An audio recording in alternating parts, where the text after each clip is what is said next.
Hello, and welcome to Mental Health Matters Podcast. I'm your host, Liz Lang, and I'm here with Dr. Mark Burton. In this podcast, we will talk about all things mental health. Thank you so much for joining us.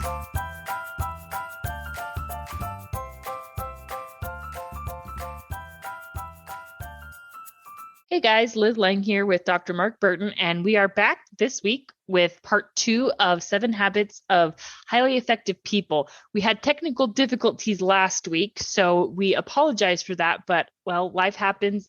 We're going to jump right in to habit 4 of the 7 habits of highly effective people. And we set a goal last week to get through the last 4 habits. And we will do it. That's our goal, and we'll do it. Yes, we will get there. So we're going to get to the last 4 habits. So habit 4 is think win-win. And it's not so much a technique as a total philosophy for human interaction. It's a frame of mind and health that constantly seeks mutual benefit in all human interactions, which is it's a quote from the book. And so it's not about my way, the highway. It's a better way, a higher way. So I particularly like this habit. And I would say it's hard to achieve in business. I think that's true.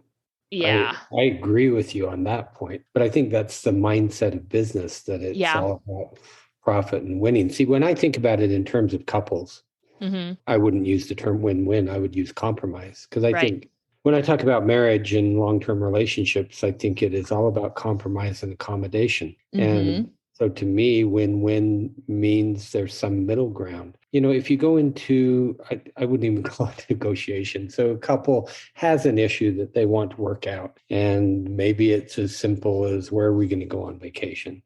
And so, you know, you have to come up with a decision eventually. But I think, as we will get into in the 5th habit about listening and talking, you have to be able to understand each other and be willing to go to the middle ground. Like if I come in and say, nope, you know what, we're going to Mexico, that's it. And your spouse says, nope, we're going to Hawaii. So that's a lose-lose. I mean, or I guess it's a win-lose if you decide to go somewhere, but somebody's going to be unhappy. Somebody's going to be unhappy. So I think a good skill for couples to acquire is the idea of win-win or compromise. What's the middle ground? What does it look like in between? Yeah, as best you can, because one thing that we've talked about before is there's not always a clear-cut solution, right? One of the instances we brought up is if one partner wants to have another baby and the other one doesn't. There's no compromise in that. No, and that's a problem. And so, you know, somebody's going to, I really don't like the term win-lose in the context of a relationship, but I sure get it in the context of business. Yeah. But right, somebody's going to be happy and somebody's going to be unhappy in that case, because there isn't a compromise.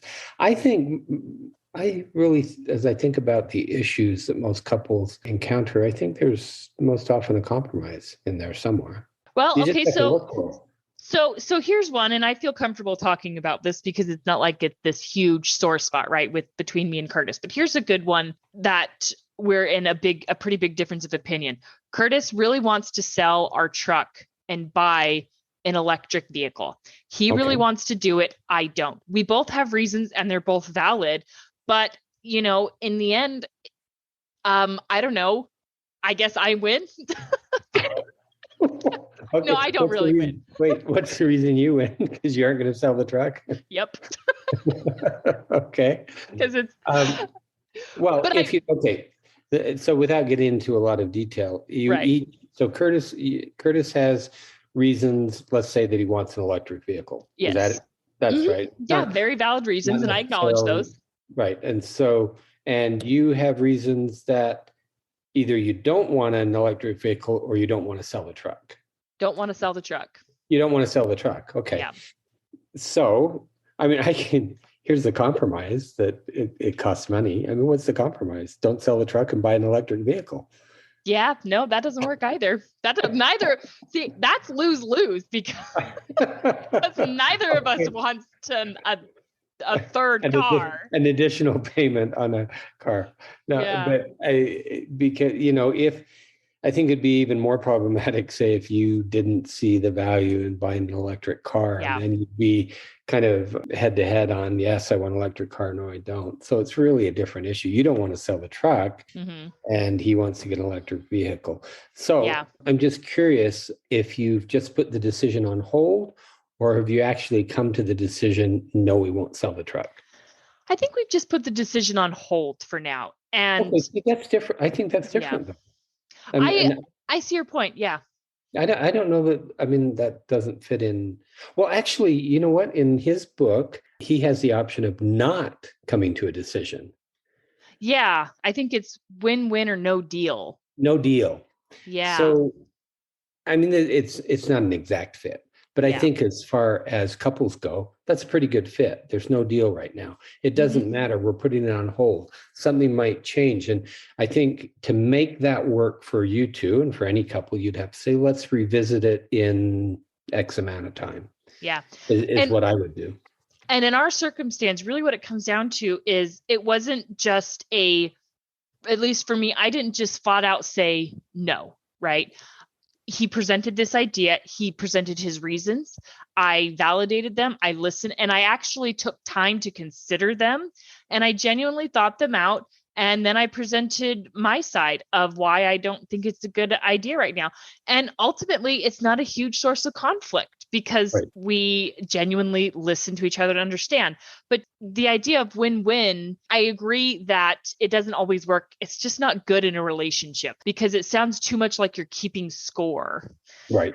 And so I think these different habits really overlap, and we're talking about the fifth habit as far as communication, which we'll get to in a minute. But I think that it's just as valid to say, let's put this on hold. Situation might change, and then we'll revisit it. And as long as you set a time, let's revisit it in 6 months or something like that. Then you don't feel like either one of you have lost. You've just put the decision on hold. But the advantage is you listen to each other. And it seems like, as you describe it, that you listened and you understood. So I think, with couples, it's more about compromise. I use the word accommodation as well. And I think accommodation is, like I've said this in terms of one of you wants a baby, the other one doesn't. So what do you do? There are only two choices. Either you have the child or you don't, and somebody's going to be unhappy. And either one of the partners can make a gift to the other person. And I really, like, for instance, if I didn't want the child, I would say, okay, I really get how important this is to you. If you really did the next habit, which is listening, being understood, then I think one of you at times can say, I understand it. It's so important to you. I'm going to give you this gift. But you have to give it freely. And, without being angry about it. No strings attached. Yeah, no strings attached to it. And I think that works. But you're right. There are times when there isn't going to be a compromise. And that case I would call accommodation. I'm accommodating your wish. And I think marriage is full of accommodation. And again, we've talked about keeping score, how that doesn't work. And God certainly found that to be true in his research. You want the relationship to be mostly equal, but it's never going to be exactly equal. You just don't want it to get too far out of whack in favor of one partner or the other. Yeah. And this leads us perfectly into habit 5, which is seek first to understand, then to be understood. And so what this is it's empathetic listening, and how he describes it in the book. And this is a quote from the book is, most people do not listen with the intent to understand. They listen with the intent to reply. And everybody has been guilty of this at some point, I am sure, where you're listening to someone, but all you're thinking about is what you're going to say next. Right. And I mean, this is, I don't know what percentage of my work, 3/4 of my work with couples. Yeah. Because, I mean, there are different situations, but often one person thinks they're always right. That's a pretty common situation. And if you really think you're always right, then it's going to be very difficult, if maybe impossible, to really listen to the other person with an open mind. And so I think you have to go into it with, it's those 3 steps that we've outlined in previous episodes. Listen and understand is the first step. The second one is validation. And the third one is empathy. And he's just describing it in a slightly different way, but I think it's exactly the same. And you know what's interesting is because he's approaching it from a business standpoint, I think this absolutely does work in businesses. And I've talked to, I think it's salesmen mostly who have this. Salesmen have to be able to do this. They have to be able to listen with empathy and validation to whoever they're trying to sell something to. And so often, if a couple comes in and one of them is in sales and they already get it. It doesn't mean they do it with their spouse though. Yeah.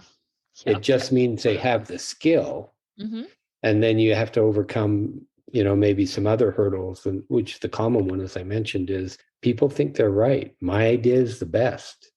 And you've got to let go of that. You've got to really put yourself in there, some middle ground, or maybe my spouse's idea is better than mine. So I think this is really important. To me, this is kind of it should be the center of the relationship. You've got to have empathy. And I think we've mentioned before in different episodes, this is what I think is missing in our culture. I think it's missing in the world, this idea of difference, that, we need to be comfortable with difference.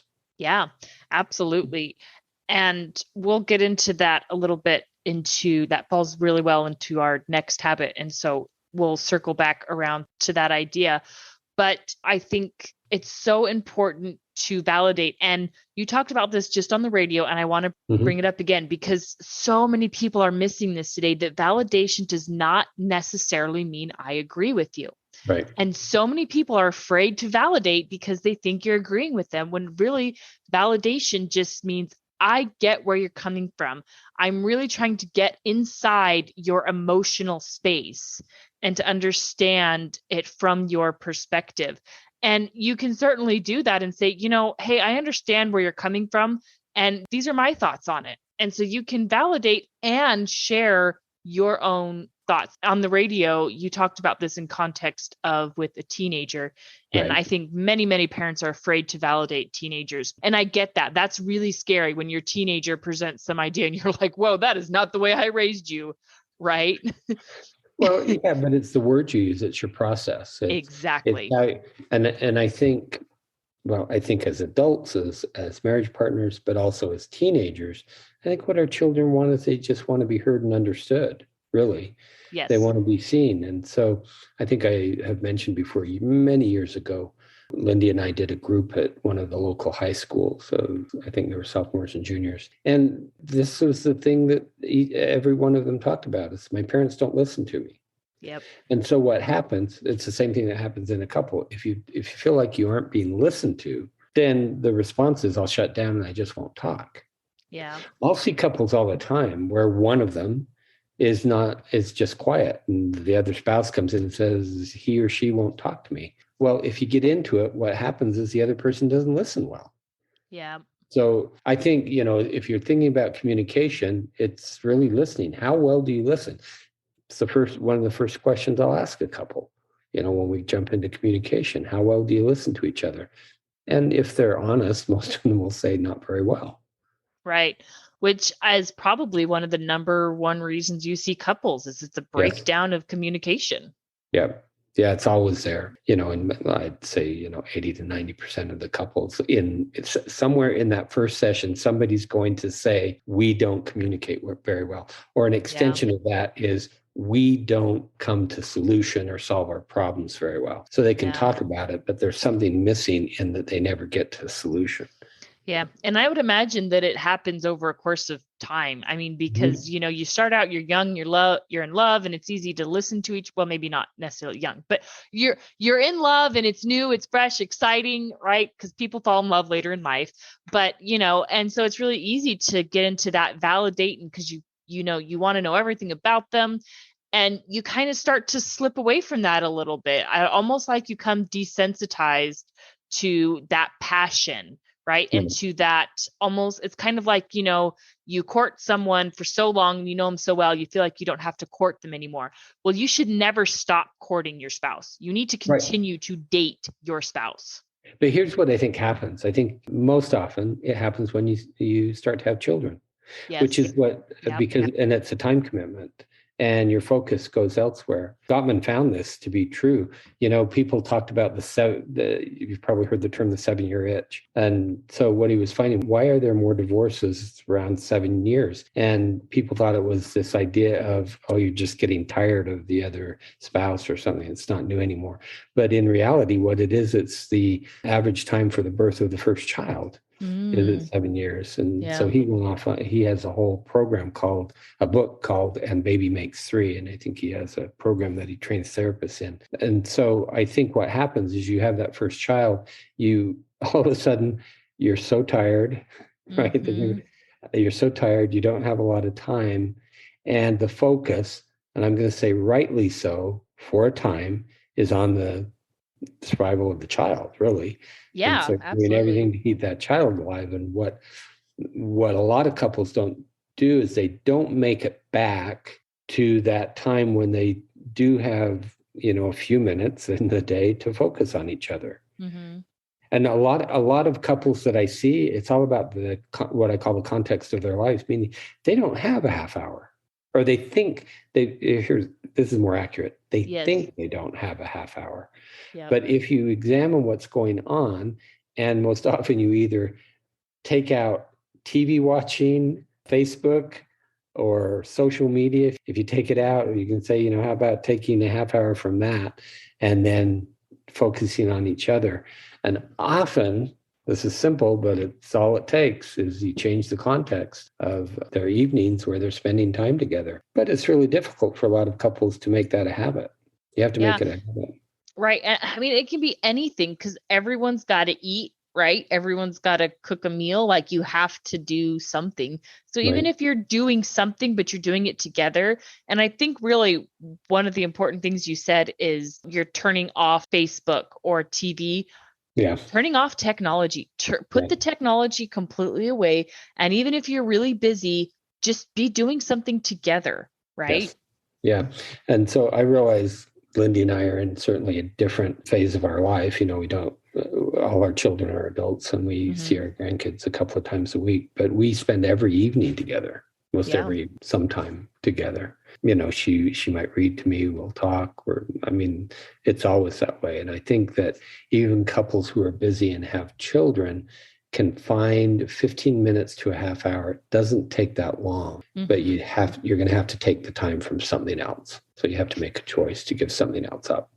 We make time for what's important. That's right. And it's all about priorities. Okay. Well, that's what I tell people. It says, the message you're giving each other is this is important enough that we'll give up this other thing.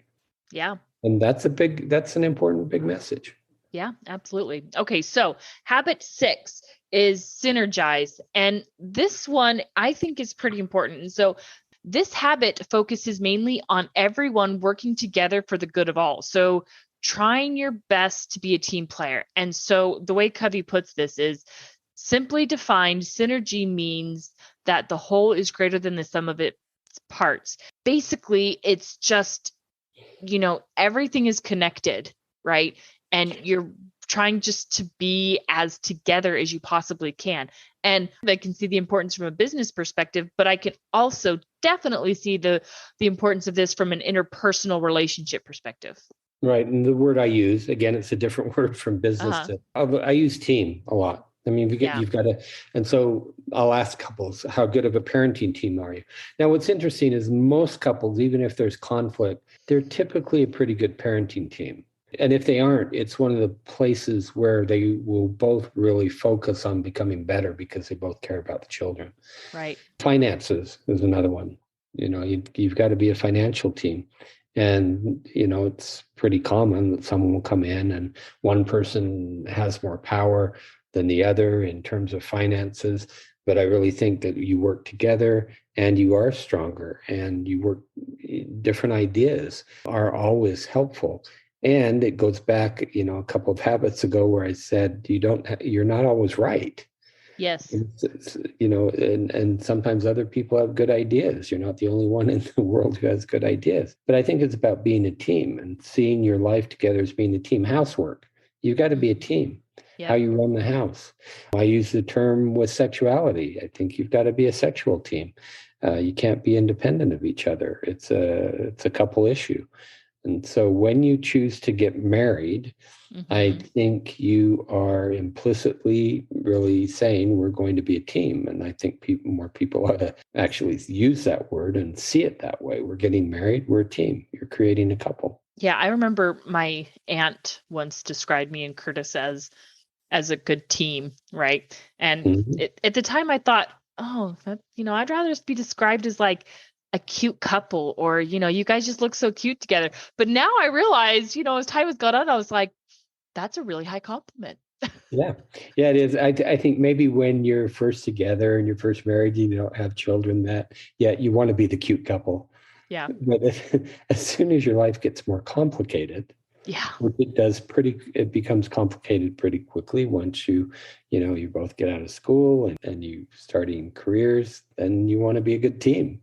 Yep. Yeah. Teamwork makes the dream work. 100%. Yeah. So one of the quotes from this book that Stephen Covey gives that I absolutely love is valuing the differences is the essence of synergy, the mental, the emotional, the psychological differences between people. And this goes back to that validation and empathy. And what is really missing in today's society is we have such a huge problem with differences. And differences in today's world seem to mean that you're the enemy.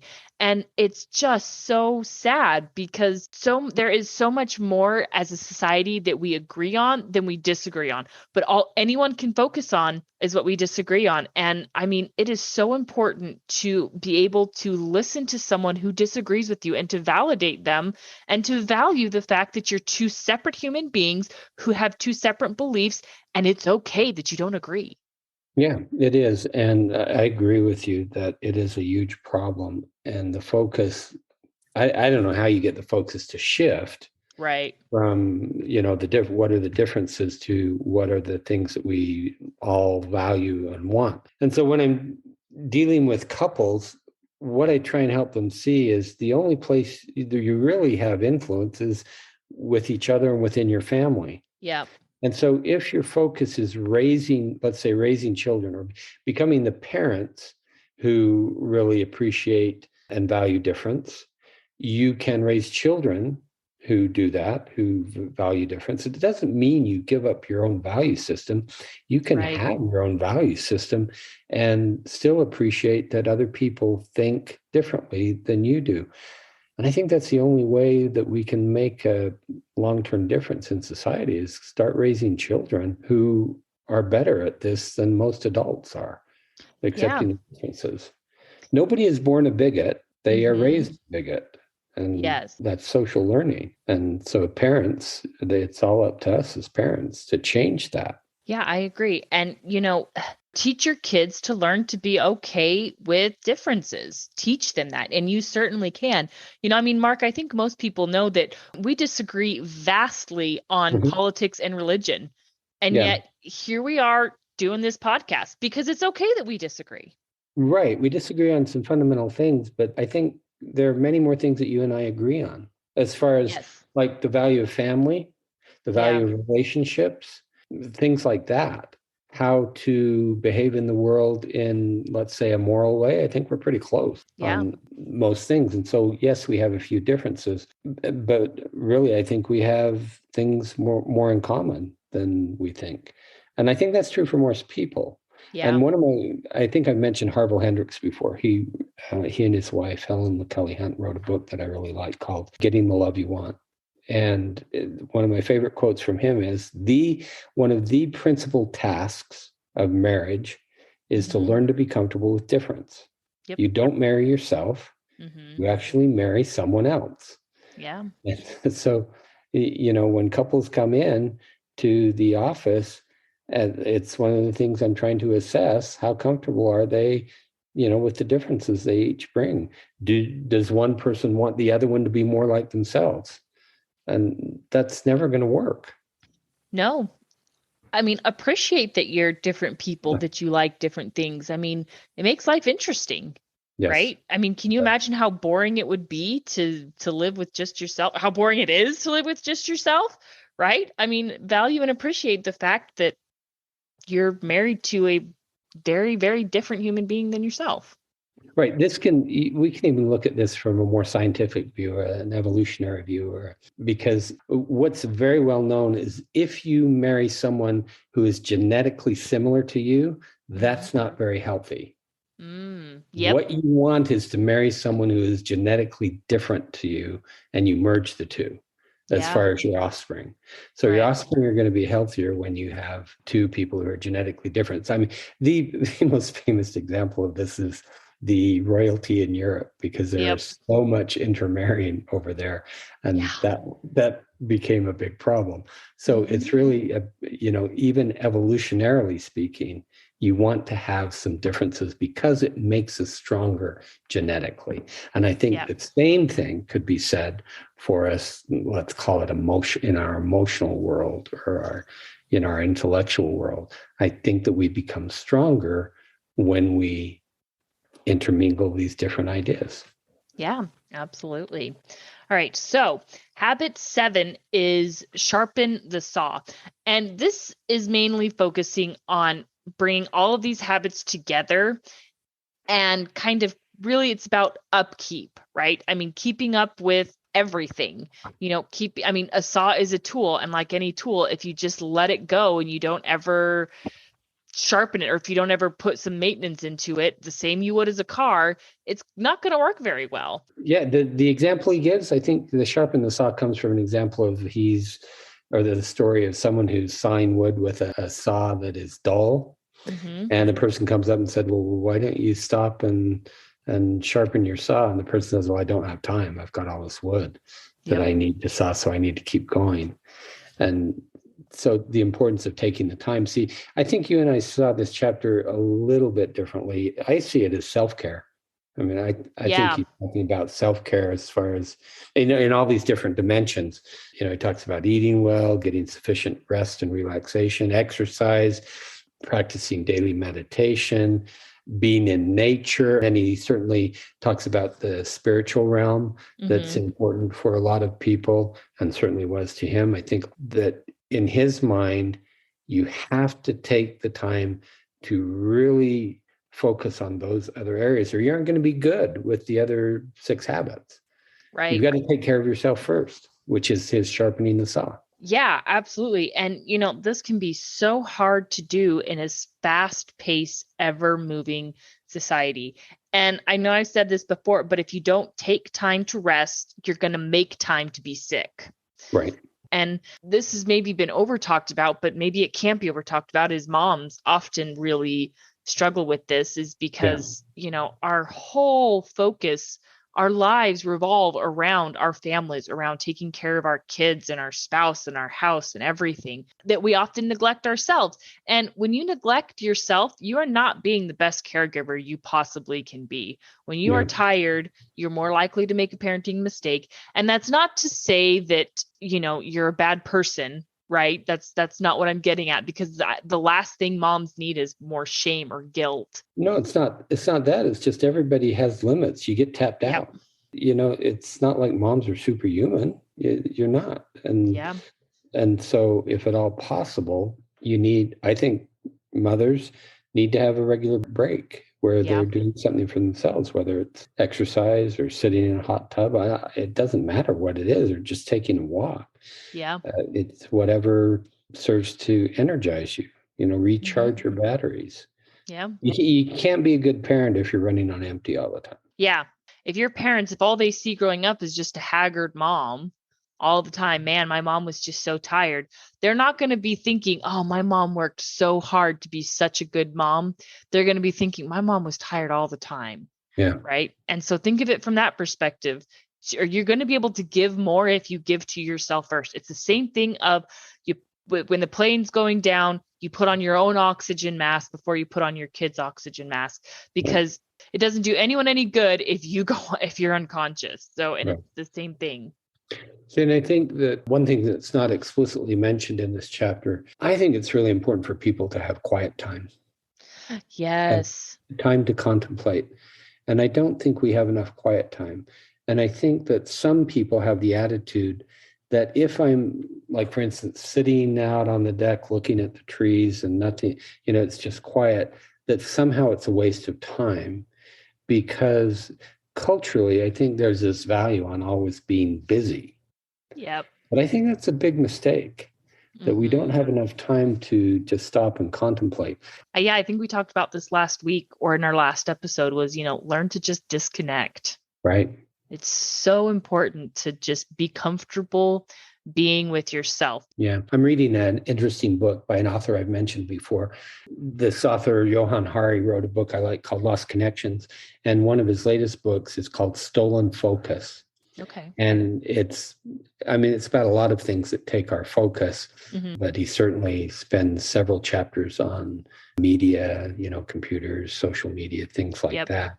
And so, you and I have certainly talked on several episodes the importance of disconnecting, putting away your phones, having an electronic free zone, like in the evening, so a few minutes ago, we talked about couples can set aside 15 minutes to a half hour where they can talk. And it is so critical that you do not have your phone near you, because if it vibrates or it rings, and it draws your attention away from what you're doing. And that is not the message you want to give to your partner in that moment. And I just think everyone does better by disconnecting for a certain amount of time. And how often do you see couples, just the two of them, sitting at a restaurant and they're both on their phones? That is so sad to me. Yes. It's so sad to see that. And you see it really often. Yep. I'm trying to think, is there an age difference? Because I certainly see younger couples doing that. Yeah. I wonder if older couples do that. I think it's probably less likely, just because we didn't grow up with that. But I think for younger couples and middle-aged couples, it's a habit. Yeah. Yeah. Pull out your phone. Yeah, I think so. And it's a skill that Curtis and I have learned. And, not that we can always necessarily be 100% phone free when we're on a date, because we've got young kids, right? But, in general, when we are in the restaurant, we sit down and we really try to engage and have a good conversation. Don't let go of that. That is a big part of sharpening your marital saw, as it were, is don't let go of that just desire to know and learn about one each other. Because I guarantee you're not going to be the same people you are 10 years from now. And you want to know your spouse, you want to know your partner as they grow and change. We are dynamic through the lifespan. And so the only way to stay, interested or knowing each other is be curious. We've talked about the trait of being curious about your partner. And I think my worry is that a lot of the younger couples are losing the ability to have conversations face to face. It's just something that doesn't happen very often. Yep. Yeah, exactly. So renewal, chapter 7, sharpening the saw, I think, is all about renewal. Take care of yourself first, and then you're going to be better able to do those other 6 habits. Yeah, absolutely. All right. Well, I liked this book. I liked it a lot, and I found a lot of commonalities in, he's approaching it from a business standpoint. I saw so many common themes that I use with couples. And so I think they're just generally good principles to live by. Yeah, this was a fantastic book. And, we certainly deserve a pat on the back, because that's a wrap. And we got through all 4 of those habits. We achieved our goal. Congratulations. It's good for us. Yes, by golly, we've done it. So next week is going to be a really good episode. We are going to talk about domestic violence. And we are also going to talk about the recent Johnny Depp and Amber Heard trial. So that's going to be a really good one. And I'm looking forward to this, because I think it'll be fun. Yeah, we're gonna have to find the right balance here, because on the one hand, domestic violence is, in all honesty, it's a serious problem. It is a serious problem. But Johnny Depp and Amber Heard, they're like a clown car going through your house. That was such a train wreck. That was such a train wreck. It was hard to look away.